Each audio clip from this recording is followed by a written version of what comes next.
Ano nga ba ang mas maganda? Umili ng bago o lumang bahay? Sasagutin natin yan ngayon sa video na to. Sa totoo lang, parehas naman maganda. Dahil each of the options has the advantage of their own. Tulad na lang kapag brand new ang bahay, updated ang finishes, at siguradong fresh na fresh ang mga gamit. While on the other hand, pwede kang makabili ng pre-owned house at a much cheaper price. Pero alam mo ba, may alam akong bahay na brand new, updated ang finish, fresh na fresh ang gamit, at a much affordable price.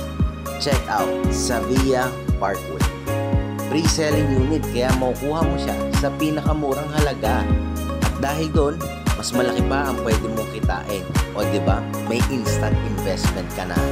Saka don't you worry, kasi kahit nasa South to, malapit na malapit sa Manila. Dahil 40 to 45 minutes away lang to through Cavitex.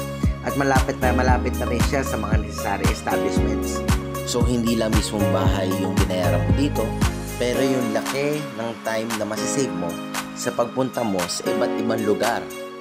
Oh, natapos mo, mukhang nagustuhan mo ata. If interested, just like and subscribe para lagi notified sa further videos sa Sevilla Parkway. See you!